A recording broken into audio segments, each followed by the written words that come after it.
চলো আমরা কথা না বলি, আজকে যে বোর্ডে আমি সেগুলো লিখেছি সেগুলো সমাধান করি। তোমরা ইতিমধ্যে বোর্ডে দেখতে পাচ্ছ কি লেখা আছে, একটি হাইপারলিংক দেওয়া আছে। তো লিঙ্কটা কিসের মধ্যে আছে? একটি ছবিতে একটা লিঙ্ক দেওয়া আছে। লিঙ্ক হিসেবে কি আছে? www.game.edu.bd নামক একটা ওয়েবসাইট আছে, এটা ইমেজের মধ্যে লিঙ্ক দেওয়া আছে, যেটা আমরা দেখতে পাচ্ছি এখানে। তারপর লেখা আছে কি amjsrc image.jpg, ওয়াইড আছে 60 পিক্সেল এবং হাইট আছে 40 পিক্সেল। এরপর আমাদের কি বলছে উদ্দীপকে কতটি অ্যাট্রিবিউট রয়েছে সেটা আমাদেরকে বলতে হবে। এখন দেখো এখানে আমাদের কি আছে, এই একটি ট্যাগ এবং এই যে স্ল্যাশ দিয়েছে এটা একটা ক্লোজিং ট্যাগ, এটা ওপেনিং ট্যাগ, এটা ক্লোজিং ট্যাগ।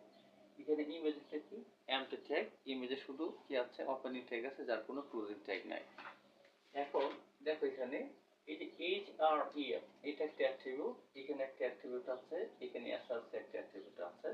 এরপরে দেখো এখানে কি আছে, এই হাইট হলো ভ্যালু, তারপরে এটা একটা অ্যাট্রিবিউট, এই হাইট হলো একটা অ্যাট্রিবিউট, 40 টার ভ্যালু দেওয়া আছে। তার মানে আমাদের দেখো আমরা যদি কাউন্ট করতে যাই তাহলে কি পাচ্ছি, দেখো হাইট একটা অ্যাট্রিবিউট, ওয়াইড একটা অ্যাট্রিবিউট, এখানে ইমেজ একটা এখানে src একটা অ্যাট্রিবিউট এবং এখানে কি আছে href আছে, এর একটা অ্যাট্রিবিউট। তাহলে অ্যাট্রিবিউট কয়টা হলো আমাদের? 4টি অ্যাট্রিবিউট। এখন এই যে 4টি আমাদের এখানে অপশন দেওয়া আছে 2 4 3 6, তার মানে আমাদের সঠিক অ্যান্সার কি হবে? এখানে সঠিক উত্তর হবে অ্যাট্রিবিউট হলো এখানে কয়টি? 4টি। সহজে তুমি মনে রাখবে, যদি কোনো ট্যাগের মধ্যে একাধিক শব্দ লেখা থাকে অ্যাট্রিবিউট ধরার জন্য তোমাকে বললাম। ধরো আমি লিখলাম এই যে ফন্ট, এরপর কি এই যে কালার লিখলাম, পরে দিলাম এই যে রেড। তার মানে দেখো তুমি এই যে ডাবল কোটেশনে যা থাকবে তা ভ্যালু, ডাবল কোটেশনের আগে অর্থাৎ ইকুয়ালের আগে প্রথম যে অংশটা দেখবা এটা নিঃসন্দেহে এটা কি হয়ে যাবে?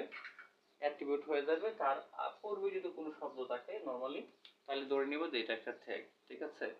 তার মানে আমার এখানে কালার একটা অ্যাট্রিবিউট, রেড হলো তার ভ্যালু। ঠিক এরকম এই বাকিগুলো যেগুলো আমরা এখানে মার্ক করেছি এই প্রত্যেকটা একটা অ্যাট্রিবিউট, তাহলে একটা দুইটা তিনটা এই যে 4টি। তারপর আমাদের কয়টা অ্যাট্রিবিউট আছে? 4টি অ্যাট্রিবিউট আছে। হবে এক্সক্লুসিভ অর গেট এবং এক্সনর গেট বুলিয়ান সমীকরণ অনুসরণ করে না, এটা সাধারণত বাইনারি যুগ অনুসরণ করে। তাহলে তোমাকে মাথায় রাখতে হবে যদি এক্সক্লুসিভ অর গেট হয় তাহলে বাইনারি যুগের কাজ করবে, তাহলে তুমি তোমার সমীকরণের আউটপুট পেয়ে যাবে।